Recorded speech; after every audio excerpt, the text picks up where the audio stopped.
Hi, I'm Ali Ewoldt, and I am the next guest on Screen and Beyond.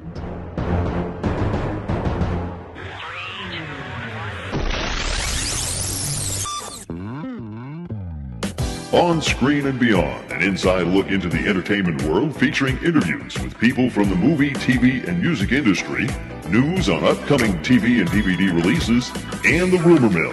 And now, here's the host of On Screen and Beyond, Brian Zemrak.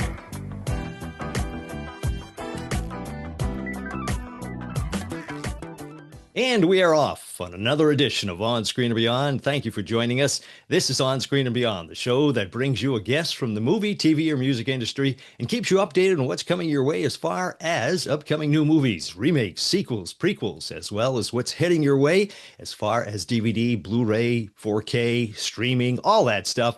This is episode 755. I'm your host, Brian Zemrak, and this week we have Broadway star Ali Ewoldt from Les Miserables and also The Phantom of the Opera, and she even showed up on the Michael J. Fox show. Ali Ewoldt will be joining us shortly, and on Sunday, November 9th, she'll be live at the Orinda Theater in Orinda, California, at their Live at the Orinda concert series. Ali Ewoldt, she's coming up in a few minutes right here on Screen and Beyond. And did you catch our guests from the last two episodes? They came out quick, one after another. They were, just coming your way. And of course, one of them, we had Brandon Routh, who played Superman on Superman Returns, the movie from 2006. And he has a very funny comedy out called Out of Order, which actually won the Audience Award for Best Narrative Film at the Chelsea Film Festival last week. So since the episode we aired, they have won that award. So congratulations to them. And check out Brandon. He was a lot of fun to have on the show. And then we had Christopher Crabb, who in the 80s was on the Disney Channel's adventure series Danger Bay. And Christopher, he went into tennis and all that stuff. We talk about all that stuff. It's a lot of fun. And he's now a guest star on the new CBS series Sheriff Country. And if you missed that episode, you can still check it out on Paramount Plus. And two great guests and two fun episodes. So be sure to check those out. And you can be sure to check them out, either one or all of them, all the past 700 or over 750 episodes, by watching or listening to them. You can watch them on Spotify or YouTube, or listen to them on Apple Podcasts or wherever you get your podcasts. And if you wish to contact me to make a suggestion or just let me know something, whatever, you can send me an email at feedback@onscreenandbeyond.com. Love hearing from you. And with our recent weird schedule, with all these episodes coming out quick and everything, extra episodes and all, now more than ever, you should be subscribing. It's free to On Screen and Beyond on whatever podcast platform you get, okay? Wherever you get these things, because, Apple Podcasts, Amazon, Alexa, Podbeam, on Spotify for the audio version or the video version on Spotify or YouTube, so you don't miss out on any of the great guests that we have. And like I say, the way it's been, we've been jumping around and having a couple of guests each week, and everything. So not sure when we can connect with you. Don't be looking for the episodes. Just subscribe. You get it right off. It comes your way the second I put it up. So I think things are going to be slowing down and get back to one a week. But when opportunities arrive, I want to get those guests out to you. So please be sure to follow On Screen and Beyond on Instagram, Facebook, and share our posts when we post something of our latest episode, so all your friends can know about it too, and I think they'll enjoy that. And hey, it's time for remakes, sequels, and prequels right here on Screen and Beyond. Please hang up and try again. Remakes, sequels, and prequels. February 20th, I Can Only Imagine 2 will arrive in theaters, and Coleman Domingo has joined the cast of Wicked for good, and he will be the voice of the Cowardly Lion in the film. And it has been confirmed that a third film is in the future for Hocus Pocus. Hocus Pocus 3 with Bette Midler and the gang. And Bette says that she has seen the script and now they have to work out all the logistics. And Jim Carrey is in talks for a live action film version of the classic cartoon, The Jetsons. And the original animated show from Hanna-Barbera was on ABC. And I was surprised that it was September 1962 to March 1963. So only one season, actually. But it seems like that show has gone on forever. And that's it for remakes, sequels, and prequels. Coming up next on Screen and Beyond, upcoming new movies. Upcoming new movies, Reminders of Him with Lauren Graham of the Gilmore Girls will be in a film about motherhood, forgiveness, and the power of love to overcome even the worst mistake. Dakota Johnson will make her directorial debut with a dramatic film called A Tree is Blue. And Jessica Alba is in talks to star in it. Production starts in November, so they got to get moving. And Pedro Pascal and Joaquin Phoenix will star in Eddington, premiering on HBO Max on Friday, November 14th. That's it for upcoming new movies. Get ready for movies, TV, and DVD and streaming.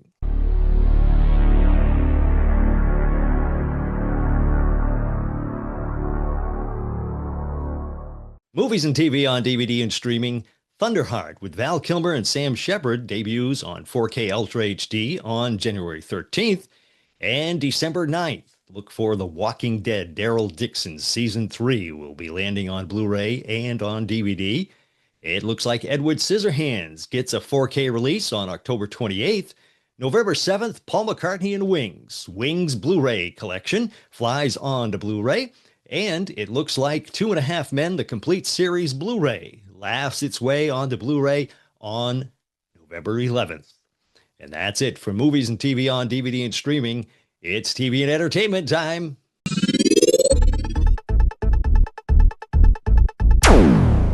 TV and entertainment time, November 22nd.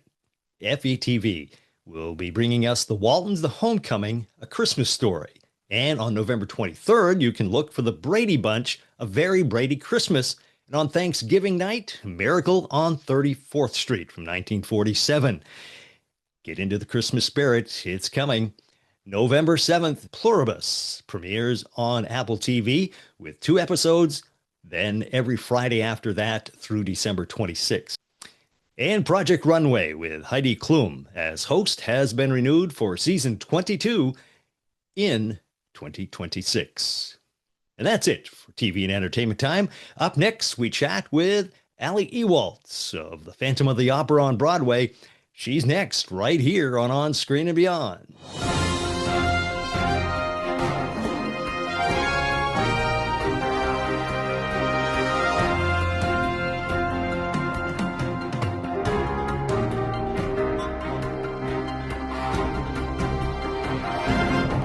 Our guest this week on Screen and Beyond has performed on Broadway as Cosette in Les Miserables and as Christine in The Phantom of the Opera, just to name a few roles. She performed as Princess Jasmine at Disneyland, and now on Sundays, November 9th, she will be performing at the Orinda Theater in Orinda, California for their Live at the Orinda concert series. It's Ali Ewoldt. Ali, welcome to On Screen and Beyond.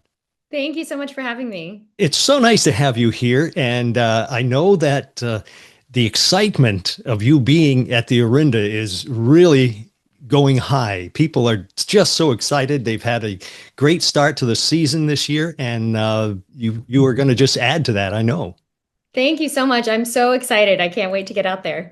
Now, you're on the East Coast right now, so you'll be flying out to get there, and good luck with that.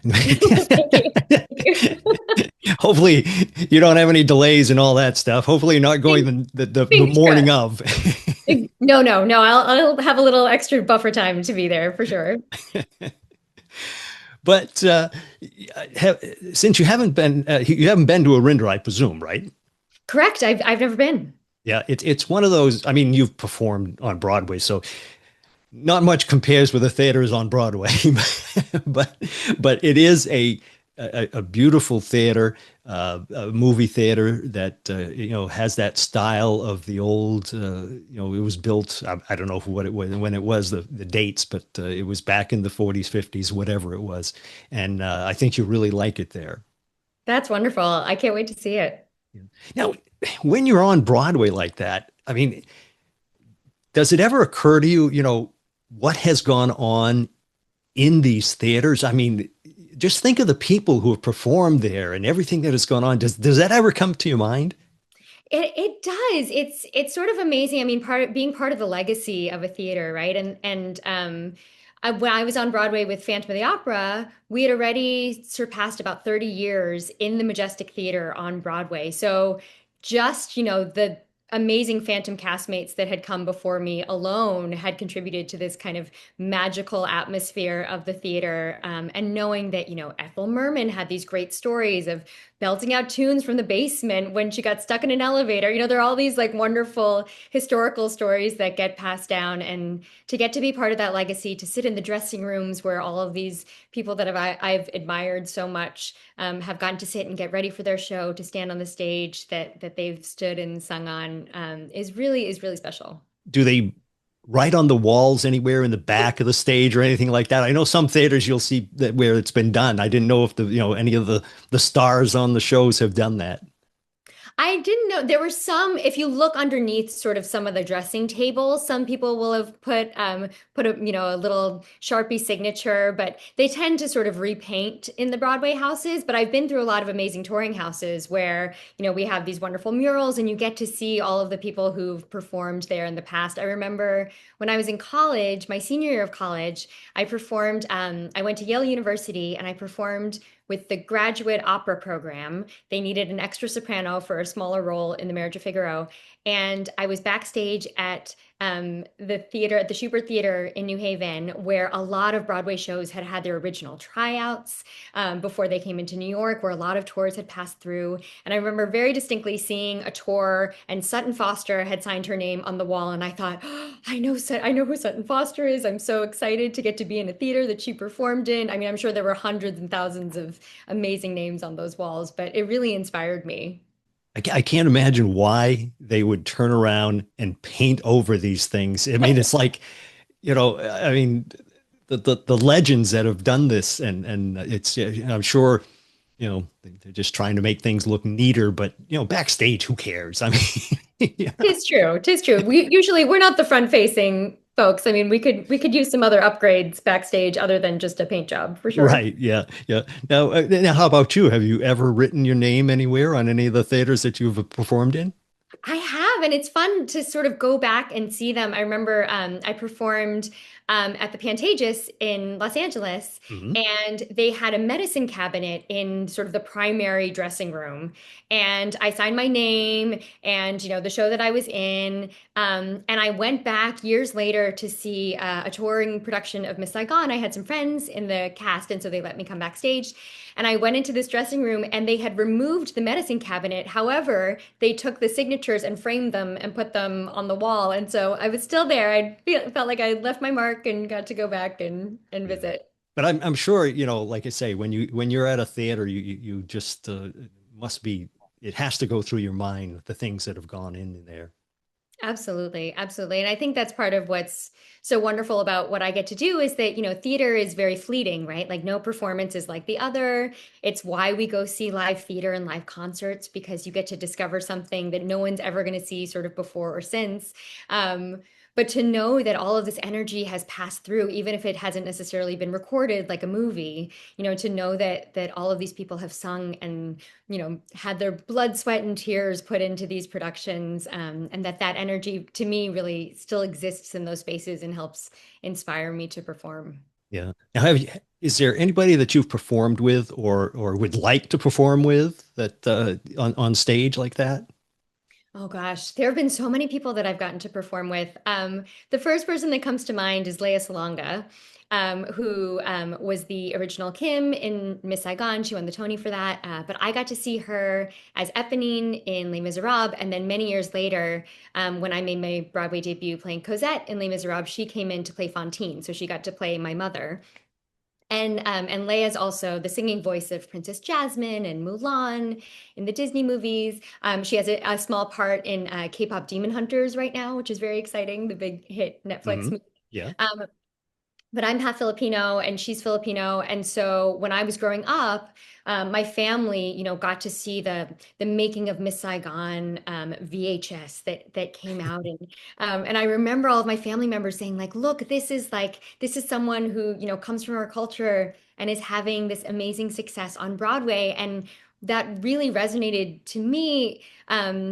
That I had a place on Broadway as well, that maybe musical theater was something that I could um, find a place in, find employment in, and a career and a life and all of that. And so to get to work with her, I know she's inspired so many of us, but to get to work with her on a very like wonderful kind of colleague equal footing perspective, and of course slide in a little, thank you for inspiring me to be here, was pretty mind blowing. It was very cool.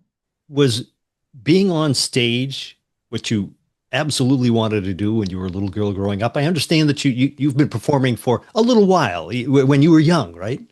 Yes, yes. I did my first professional show. It was professional. I don't know why I use quotes. It was a different version of Phantom of the Opera, just called Phantom, written by Maury Eston and Arthur Kopit when I was 10 years old at the Westchester Broadway Dinner Theater, which was right down the road from where I grew up in Westchester County, New York. But other than that, so I'd seen a lot of Broadway shows. I got to see Lea Salonga perform. I grew up close to New York City, so I was able to come in and see Broadway shows. And I started dance class very young, about 3 years old maybe, and voice lessons about 10, and started playing the oboe and was in the choir and the band and all of that stuff. And I did that one amazing professional production where I really just got to sit backstage and watch these pros and sort of like take notes while I was doing homework and say like, oh, this is how they exist in the world. And then somehow I guess I knew either from that experience, I didn't have any professional performers in my family, but how challenging the business was. And so I would say I went through a bit of a denial phase after doing all of the high school musicals. I applied for schools where I knew that I could continue to focus on academics and potentially find something else that I was similarly passionate about, in addition to getting to sing and perform. And so I was very fortunate to get into Yale University. And so at Yale, I was a psychology major. I call that my denial phase. And really, it was actually wonderful to get to study liberal arts, to try out some different ideas for professions, and that pretty much cemented that, if I could be a performer, that was really what I was passionate about. You didn't want to do the other stuff, right? Deep down, really. Much harder. The other things are much harder. But yeah, I tried. I can say that I at least put in a little effort. And I think all of the other disciplines too, factor into what it is to be an actor. So, so rarely do we play actors on stage. We play humans that have different jobs and interests and live in different eras of the world. And so I think that I like to justify, my wonderful education in still feeding into what I do as an actor.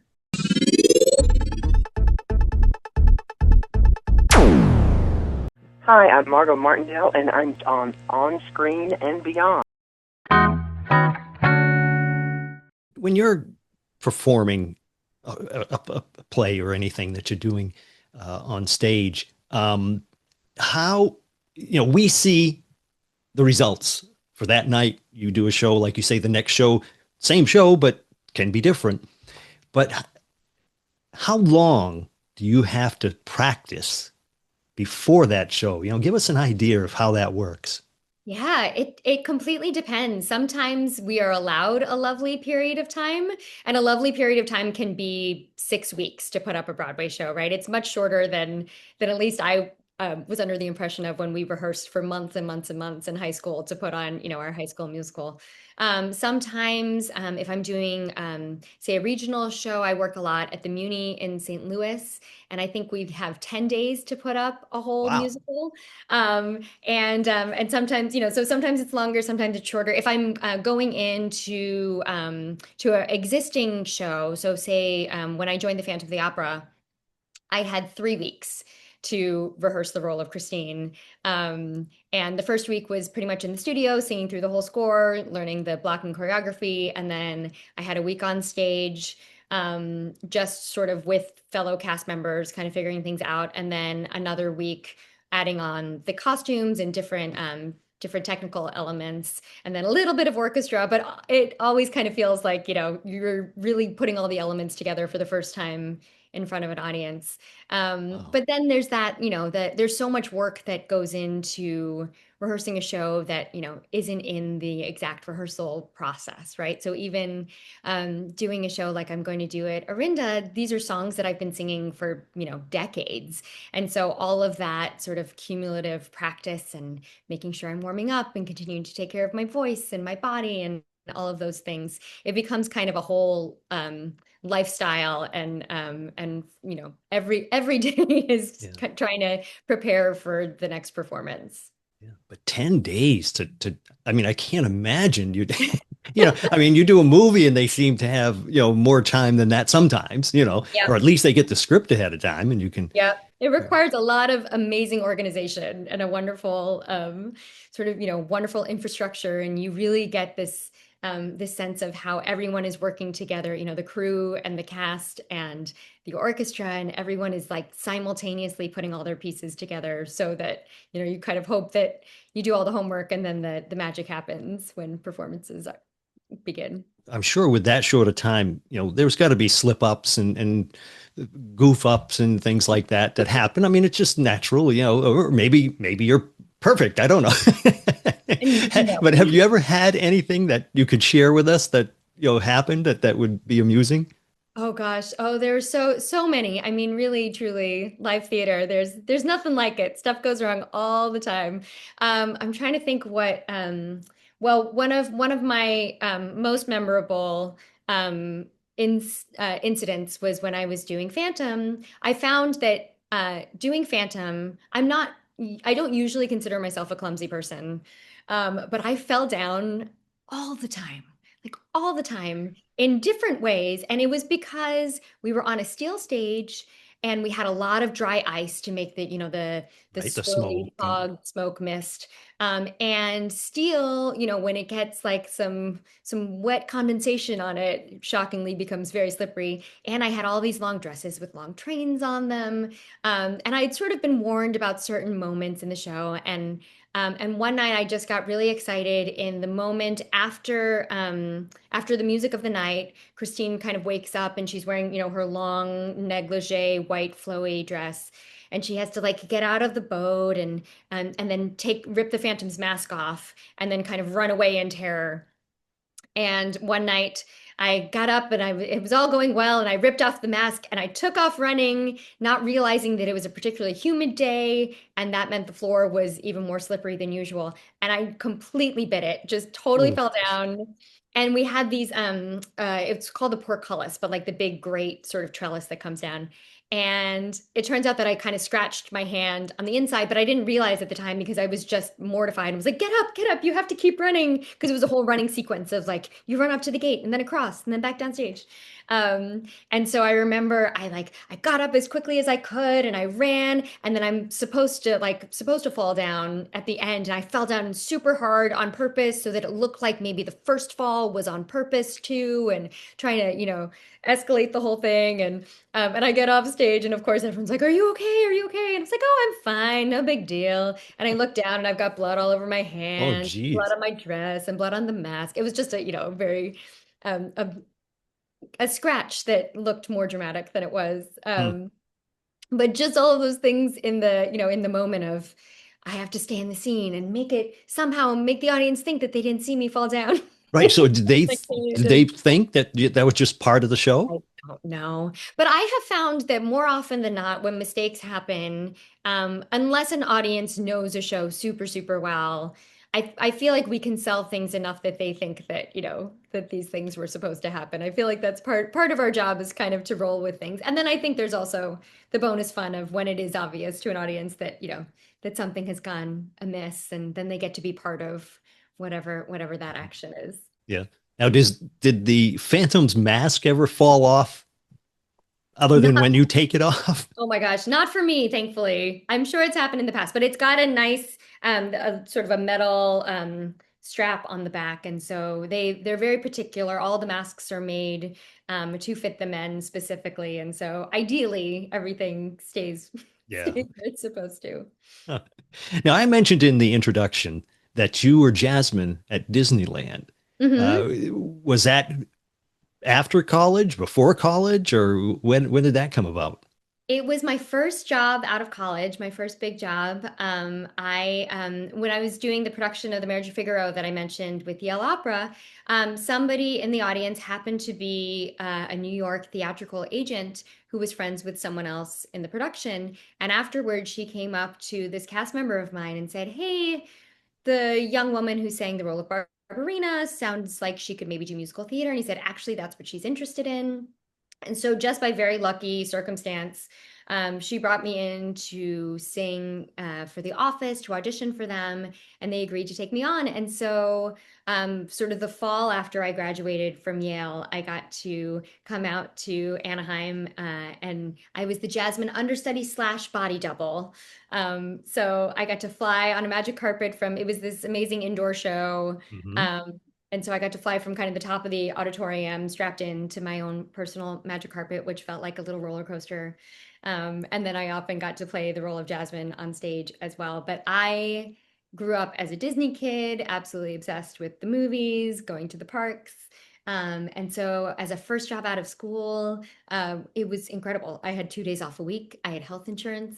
And we got to go into the parks whenever we wanted to, and so could kind of ride rides in between shows. Um, and I also got to understudy two women that I had grown up admiring and watching on TV, Dee Dee Magno Hall and Jenny Kwan.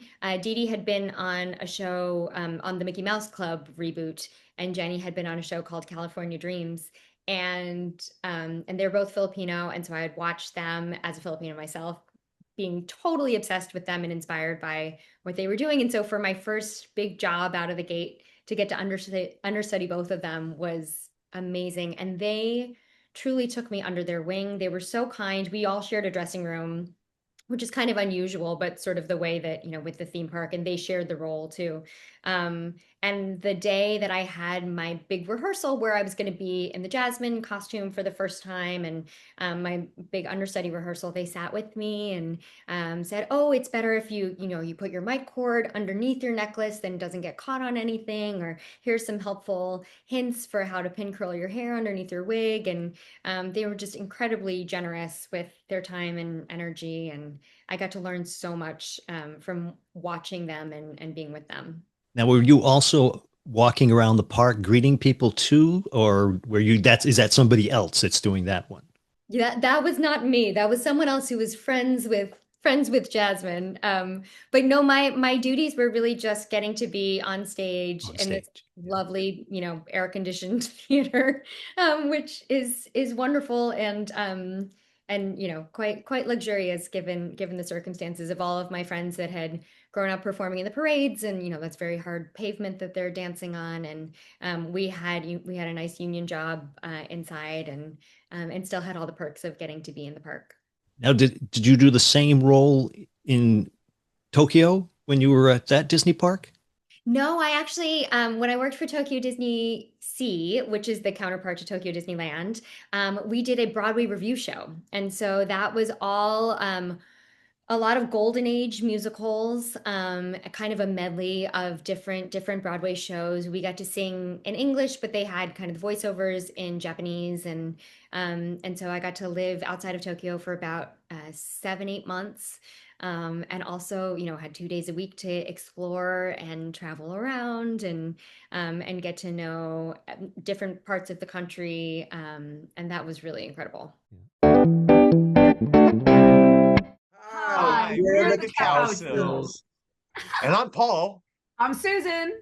And I'm Bob, and we are on Screen and Beyond.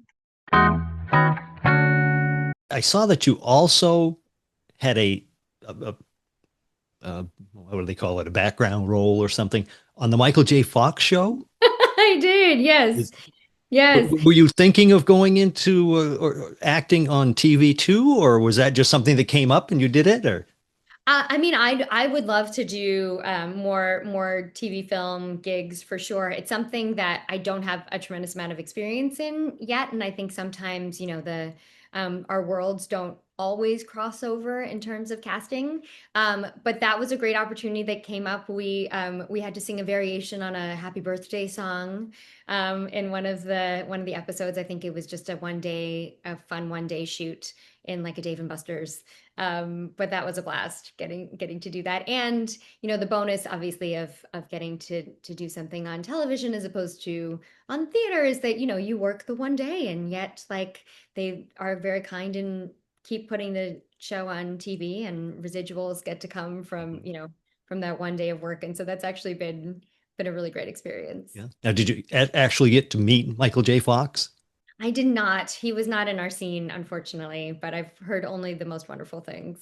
So you had the opportunity to do, spread your wings and do a little bit of everything, really. I mean, and doing that, the singing that you did in Japan, in Tokyo, it sounds like it gave you a lot of the classics that you were singing there. Yes, absolutely. And that's actually so when I was growing up in Westchester County, the village of Pleasantville is specifically where I grew up. And Pleasantville High School, which had about 400 students, I think, total, happened to have this amazing musical theater tradition led by my wonderful voice teacher, Dr. Renato Vellatino, who taught me voice lessons pretty much, all through from 10 years old to college and beyond, and also was in charge of pretty much everything in our high school. And he always emphasized the golden age musicals and the classics. And so that was in a lot of ways what I was most comfortable with. And so getting to sing, a song from Showboat in Oklahoma, and I even did a tiny bit of Hello Dolly in there, was actually really exciting for me. And to get to do it in Japan kind of on top of that was just a bonus. Yeah. Now, do you have a favorite classic, show? Oh gosh. Oh, there's so many. I mean, I love My Fair Lady. I have not done the role of Eliza. I've done the show when I was in high school in the ensemble, and in summer stock in the ensemble as well. But it's such a brilliantly written show. I love to sing. I Could Have Danced All Night has kind of been a staple in a lot of my concerts because it's such a blast and such a joy to get to sing. But really also anything with Julie Andrews, The Sound of Music, I watched on repeat as a child. I loved State Fair, The King and I.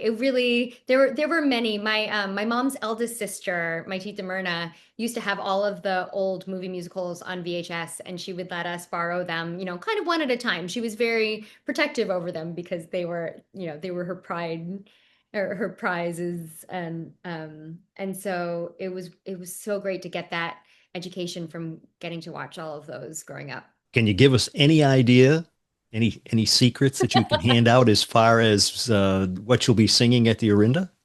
Yes. Well, so the theme of the show is When You Wish Upon a Star. And that to me is both the nod to obviously the beautiful Disney classic song, and just how many fabulous wishes and dreams have come true for me already in my career. And so I will be kind of taking us on a journey, both with some Disney mixed in there and with all of the dream roles that I've gotten to play, some of the Phantom of the Opera and the Les Mis, and things that, also dreams that that I'm still looking forward to. And so it really gets to be a fun journey into my really fortunate experience in this business, and getting to sing all the songs that I love. Yeah. Any certain role that you'd like to sink your teeth into that you haven't done yet? Yes, I know. I've been so fortunate to play so many dream roles, but I've been thinking about this lately. And I'm gonna say I have yet to play. Well, I mentioned Eliza in My Fair Lady, so we'll definitely say Eliza. And then I would also love to play Marion in The Music Man. I haven't done that one yet, so putting that out into the world. If someone would like to hire me, I'd appreciate it. Keep our fingers crossed for you on that one.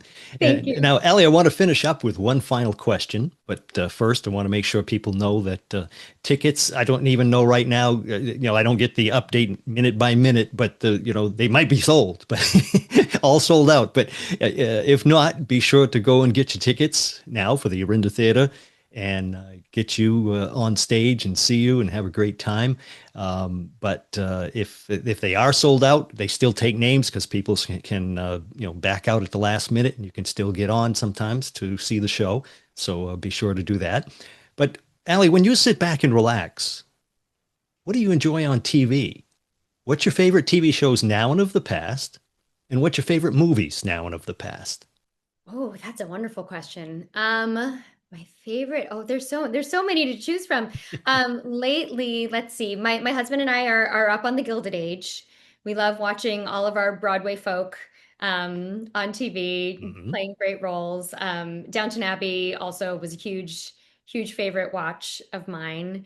I still enjoy the Grey's Anatomy. I love that it carries on. It brings me a great deal of comfort to I get to just had watch. Dr. Weber on the show a couple weeks ago. Oh, really? Oh, that's so cool. That's so cool. I love that show. It really like I just thought I love how it keeps moving forward and yet, it brings such joy.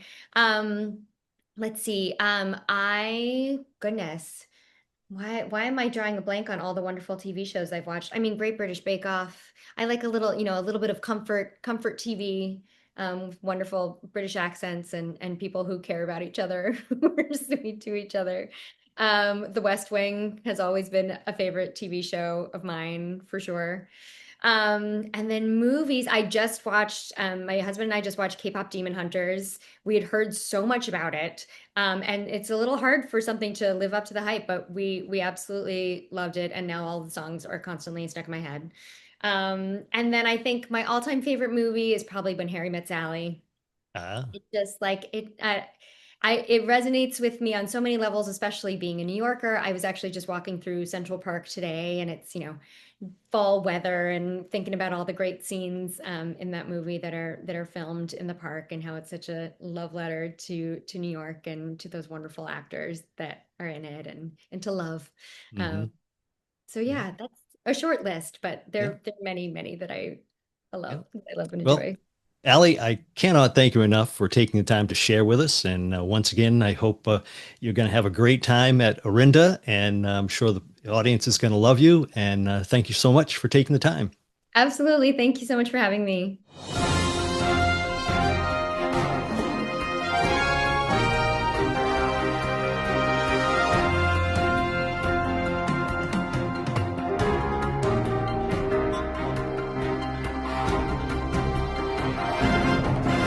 A big thank you going out to Ali Ewoldt for sharing with us. And Ali will be live at the Orinda Theater in Orinda, California on November 9th. And if you get a chance, be sure to check that out.